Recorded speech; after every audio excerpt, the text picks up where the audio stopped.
tentu akan menimbulkan tekanan terhadap sektor keuangan dan bisa berimbas pada sektor real. Assalamualaikum warahmatullahi wabarakatuh. Kembali lagi di ITK Talks bersama saya Eka dari program studi ilmu aktuaria dan bersama saya Agung Prabowo dari Prodi Bisnis Digital. Baik, kali ini kita akan ngobrol tentang yang namanya resesi. Karena waktu itu sempat rame resesi itu. Orang ngomong di mana-mana rame resesi.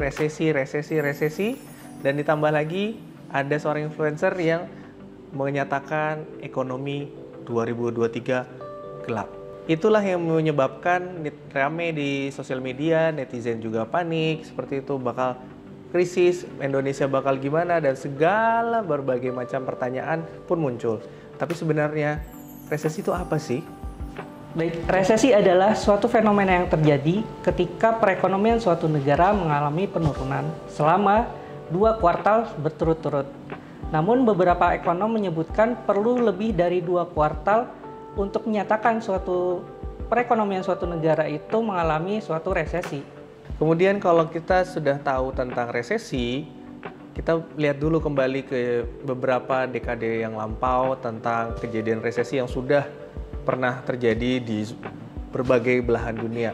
Yang paling terkenal itu ada 4, yaitu The Great Depression, yaitu di krisis moneter Indonesia tahun 98, subprime mortgage di tahun 2008, dan yang baru saja kita alami yang namanya The Great Lockdown alias COVID. Kita bahas contoh satu-satu ya. Yang pertama itu adalah Great Depression. Great Depression ini kejadiannya pada tahun 1929 sampai 1930. Waktu itu kejadiannya kenapa? Karena pada saat itu terjadi yang namanya crash di pasar saham atau di stock market. Akibatnya apa?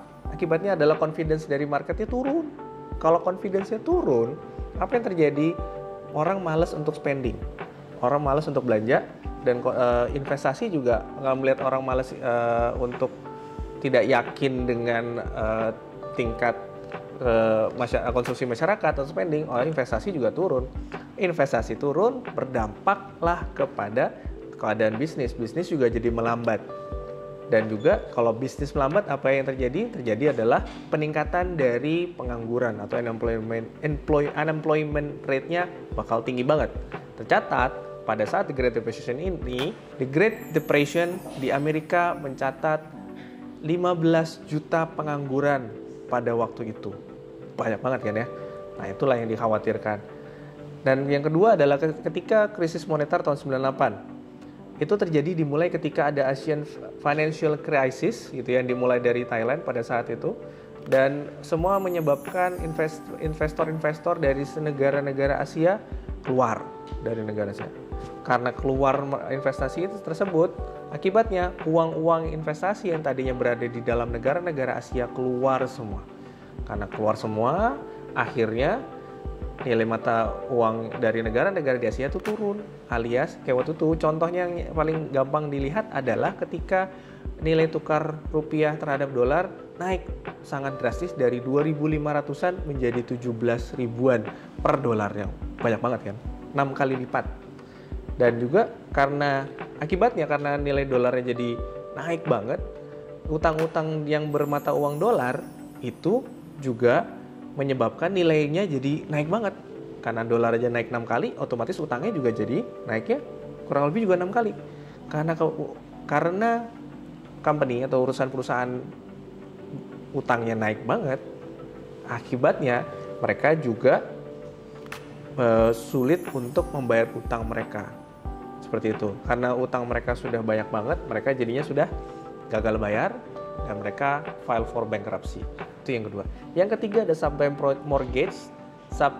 mortgage di tahun 2008, di mana orang dengan mudah banget untuk punya rumah yang kedua dan ketiga dan keempat dan seterusnya hanya dengan mengagunkan rumah yang awal.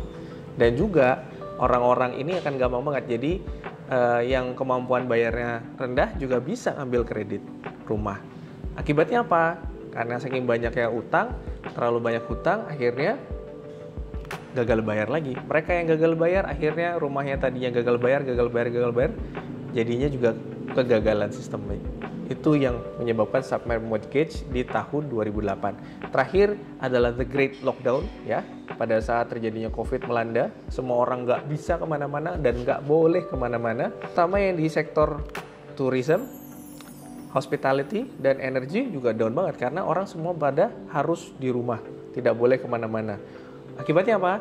Konsumsi turun, akibatnya bisnis juga, perdagangan juga turun, seperti itu. Sehingga kalau bisnis turun, sekali lagi, pengangguran juga akan meningkat. Itulah yang orang-orang khawatirkan tentang apa yang terjadi kalau saat resesi.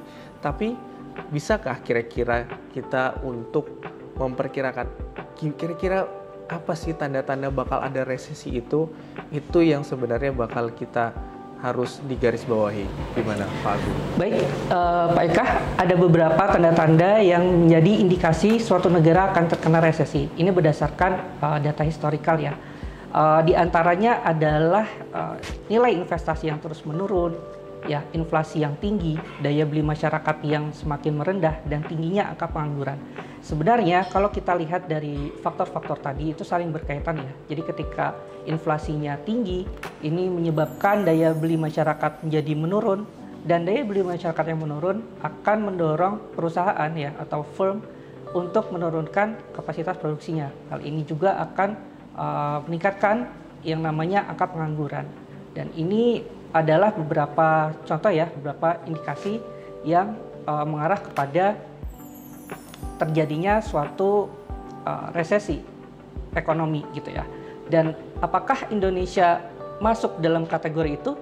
Baik, mari kita lihat dari keempat indikator angka-angka ekonomi yang sudah disampaikan dari Pak Agung, kita akan lihat angka-angkanya bagaimana ya. Yang pertama, dari segi investasi. Investasi di Indonesia tercatat di tahun 2020 itu 826,3 triliun rupiah. 826,3 triliun rupiah. Dan di 2021, angka yang tercatat adalah 901 triliun rupiah. Baik, itu dari sisi investasi. Yang kedua, dari sisi tingkat pengangguran. Jumlah pengangguran di Indonesia di tahun 2021 tercatat 9,1 juta orang. 9,1 juta orang. Sedangkan di 2022 tercatat menjadi 8,42 juta orang. Itu dari sisi pengangguran. Yang ketiga adalah dari segi inflasi. Inflasi pada September 2022 kuartal ketiga di tahun 2022 tercatat 5,95%. Ya, sedangkan di Desember 2022 di kuartal keempat di 2022 angka inflasi tercatat 5,51%. Sekali lagi dari 5,95 menjadi 5,91. Sorry, kebalik. Angka inflasi tercatat dari 5,95% menjadi 5,51%. Sedangkan yang terakhir, yang keempat adalah ketika kita mencatat dari daya beli yang terukur dari PDB, yaitu produk domestik bruto dari Indonesia. Di tahun 2022 sendiri tercatat PDB dari Indonesia sebesar 5.091,2 triliun rupiah.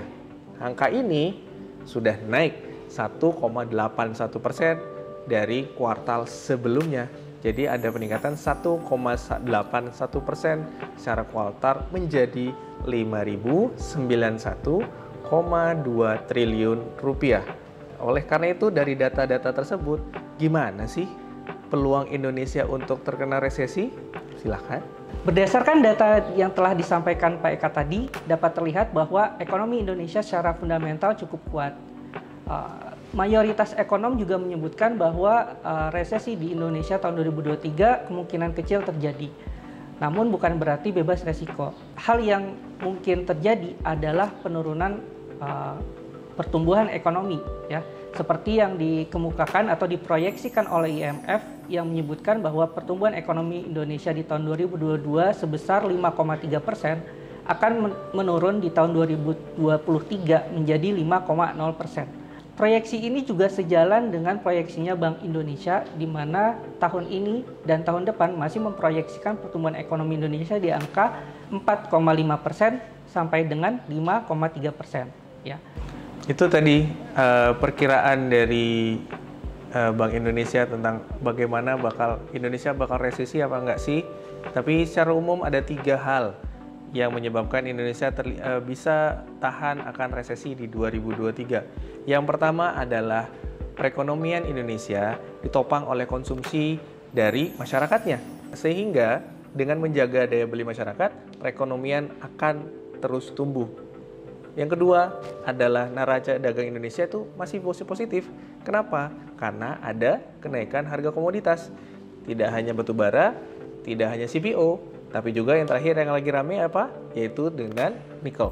Ya, kalau harga komoditas itu dibuat bisa naik, maka cadangan devisa kita juga insya Allah akan terus terjaga, tidak tergerus.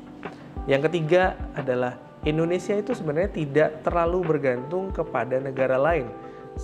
Sebagaimana contoh di sisi lain, belahan dunia lain, yaitu ketika negara-negara Eropa bingung mau memblokade gas-gas dari Rusia. Kalau mereka mau memblokade gas-gas dari Rusia, maka mereka bisa terancam untuk kedinginan di musim dingin. Kalau Indonesia tidak tergantung sama blokade tersebut. Itu alhamdulillah yang kita patut bersyukur. Tapi tadi dari 3 hal tadi, tentang daya beli masyarakat, tentang kenaikan harga komoditas, dan tidak bergantungnya terhadap negara lain, bukan berarti kita akan bebas 100% dari resiko resesi. Menanggapi isu resesi yang telah kita bahas bersama tadi, masyarakat tidak perlu terlalu khawatir yang berlebih. Namun tidak khawatir bukan berarti tidak waspada, karena resiko resesi masih mungkin akan terjadi.